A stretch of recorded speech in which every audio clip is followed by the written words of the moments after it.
बोले मैं तो 1 लाख की आयु लेकर बैठ जाऊंगा और बैठकर अपने आगे मैं अपने नाती पोतों को मरते हुए देखूंगा, अपने बच्चों के मृत्यु को देखूंगा।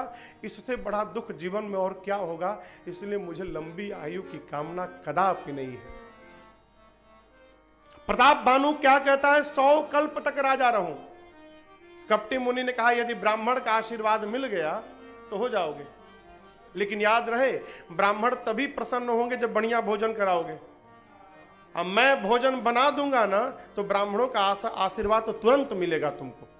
बोला ठीक है, लेकिन ये किसी से बताना मत, तुम चुपके से हमको ले आना, बुलवाना, वहां पे रसोई में डाल देना, मैं भोजन बनाऊंगा, तुम ब्राह्मणों को परोसना। राजा गया, प्लानिंग किया, यज्ञ ब्राह्मण भोज क्या, सभी ब्राह्मणों को बुलाया, बिठाया, स्वागत किया। इधर कपटी मुनि को लाया था, वो राजा का शत्रु था, पहले का राजा का पहले का शत्रु था, वेश बदल के बैठा था मुनि बन के।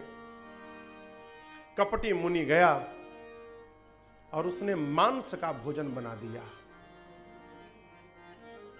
राजा को तो मालूम नहीं, भोजन लेकर जैसे उसने ब्राह्मणों के सामने परोसा हो, आकाशवाणी भाई, हे विप्र, इसमें मांस पड़ा हुआ है, खाना मत इसको। ब्राह्मणों ने सुना आकाशवाणी मांस का भोजन, निकाला कमंडलू, श्राप दे दिया, इतना बड़ा दुस्साहस, जाओ तुम पूरे कुल परिवार समेत असुर हो जाओ। हाहाकार भया। आकाशवाणी का, रे ब्राह्मणों, राजा का कोई दोष नहीं है, लेकिन श्राप तो श्राप निकल गया।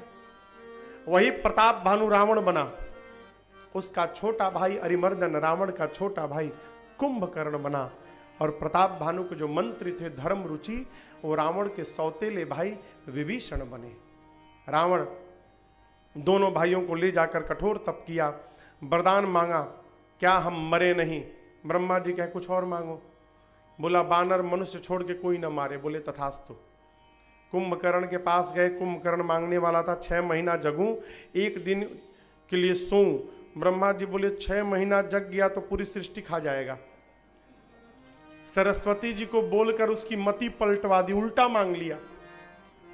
6 महीना सोऊं, 1 दिन के लिए जगूं। ब्रह्मा जी तुरंत बोले तथास्तु। विभीषण जी के पास गए, विभीषण जी ने ते ही मांगे से भगवंत पद कमल अमल अनुराग। विभीषण जी ने भगवान के श्री चरणों में प्रेम मांगा है। मैं नामक दानव ने अपनी बेटी मंदोदरी का विवाह रावण से कराया। रावण अपने दोनों भाइयों को पाताल लेकर गया, विवाह करा कर लाया। आपको बताऊं, रावण के सौतेले भाई है कुबेर, देवताओं के क्या कहे तो फाइनेंस मिनिस्टर है, खजांची है। कुबेर के पास राम जी के पूर्वज रघु जी ने पुष्पक विमान दिया था। ऐसा विमान था, 4 माले का विमान था, वो दुनिया का सबसे पहला जहाज। और ऐसी उसकी बनावट थी कि कोई भी बैठ जाए, कितने भी लोग बैठ जाएं, एक स्थान रिक्त ही रहता था उसमें। रावण सुला ऐसा विमान मेरे भाई के पास, धावा बोल दिया, जीत लिया। देखिए, स्वार्थी आदमी सोचता है कि इस दुनिया का सब अच्छा सामान मेरे पास रहे और किसी के पास न रहे। रावण का आतंक दिन रात बढ़ने लगा। इतना आतंक बढ़ गया, बाबा कहते हैं जप जोग विरागा तप मुख भागा सवन सुनई दस सीसा आपुन उठी धावई रहे न पावई धरि सब घालई कीसा हत भ्रष्ट अचारा भाषण सारा धर्म सुनिए नहीं काना तेहि बहुविधि त्रासई देश निकासई जो कह वेद पुराना जो कह वेद पुराना जो कह वेद पुराना। रावण का इतना आतंक बढ़ गया हो कि वेद पुराण की कथाओं को कहने वाले कथावाचकों को रावण दौड़ा दौड़ा के मारता था। यज्ञ करने वाले आचार्य के बालों को पकड़कर घसीट कर लाता था रावण। इतना आतंक हो गया कि धरती अकुला गई। गौ का रूप बनाकर मुनियों के पास गई। मुनि लोग धरती को लेकर ब्रह्मा जी के पास गए। ब्रह्मा जी सबको लेकर कैलाश पहुंचे। क्या होगा, भगवान कहाँ मिलेंगे? सभा बैठी। किसी ने कहा कि गोलोक चला जाए, किसी ने कहा साकेत चला जाए, किसी ने कहा बैकुंठ चलो, कोई कहता है क्षीर सागर चलो। शंकर जी कहते हैं देवी जब मेरे से पूछा गया तो मैंने कहा कहीं मत चला जाए, यहीं बैठा जाए। क्यों? भगवान कहाँ नहीं है। हरि व्यापक सर्वत्र समाना, प्रेम ते प्रगट होई मैं जाना। भगवान कहाँ नहीं है। हम लोग इसी कैलाश पर बुलाएंगे तो प्रभु यहीं प्रकट हो जाएंगे। ब्रह्मा जी कहे साधु वचन साधु वचन। पूरा देव समाज एक साथ बुलाने लगा। कैसे? अरे श्रीमन नारायण नारायण नारायण,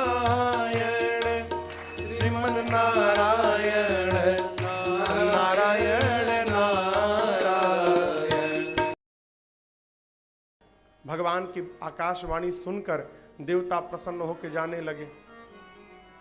ब्रह्मा जी बोले इधर आओ, काम हो गया, चल पड़े। अरे भगवान हमारे लिए अवतार ले रहे हैं तो उनके पहले हमको जाना पड़ेगा। आप सारे देवता लोग बानर रीछ बनकर धरती पर चले जाइए और भगवान की प्रतीक्षा करिए। ब्रह्मा जी स्वयं जामवंत बन गए, शंकर भगवान श्री हनुमान जी महाराज बन गए, देवताओं के राजा इंद्र बाली बन गए, सूर्य नारायण सुग्रीव के रूप में आए, आकर सब लगे भगवान की प्रतीक्षा करने। शंकर भगवान कहते हैं देवी अब उस कथा में ले चलता हूं जो कथा में बीच में छोड़ दिया था। कौन सी कथा? राम जी के जन्म की कथा। कहते हैं अवधपुरी रघुकुल मनि राव, अवधपुरी रघुकुल मनि राव,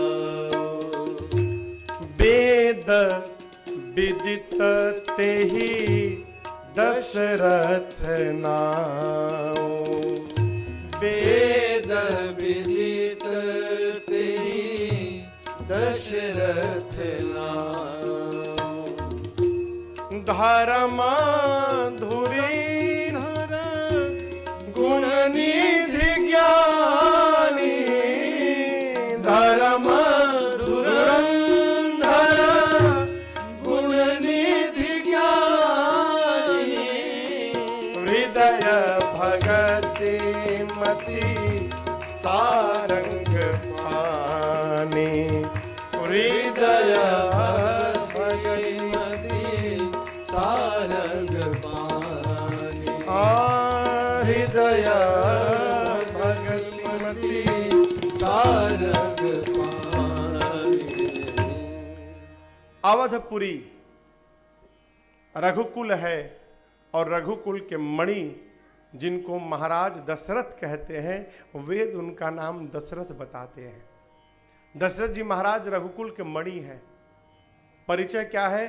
धर्म धुरंधर है, ज्ञानी है, गुणों के भंडार हैं, और जिनके मन में सारंग, राम जी के धनुष का नाम है सारंग, सारंग पानी, अर्थात दशरथ जी के मन में राम जी सर्वकाल सारंग धनुष धारण करके हाथ में विराजमान है। मन में कौशल्या कह कि सुमित्रा जैसे जिनकी 3 देवियां हैं। आपको बतावें एक दिन ग्लानि हो गई महाराज को, चौथे पन में। कैसे भाई? एक दिन मां कौशल्या उदास थी। महाराज गए, रानी जी आप उदास क्यों हैं आज? मां ने कहा महाराज आपके इस रघुवंश का भविष्य सोचकर मैं उदास हूं। तो क्या हुआ मेरे भविष्य को? मां ने कहा प्रभु आपके वंश में आपके बाद अब आपके पितरों को कोई जल देने वाला नहीं है। महाराज सुने कि मेरे बाद मेरे पितरों को जल देने वाला कोई नहीं है, और आज तक मैंने इस विषय में सोचा नहीं। ग्लानि भई और तुरंत पहुंचे गुरुद्वारे पर। जाकर चरणों में गिरकर महाराज ने दंडवत किया है, चरण लाग करी विनय विशाला। विनय किया, प्रार्थना किया, अपना दुख समाज का सुख सब बताया। कहें गुरुजी मुझे पुत्र नहीं भया, मेरे बाद मेरे वंश का क्या होगा नाथ। गुरुदेव मुस्कुराए, कहे राजन आप दुखी मत होइए। गुरुजी मैं रो रहा हूं और आप मुस्कुरा रहे हैं गुरुदेव। तो कहे आप आज देख कर रो रहे हो राजन, मैं आपका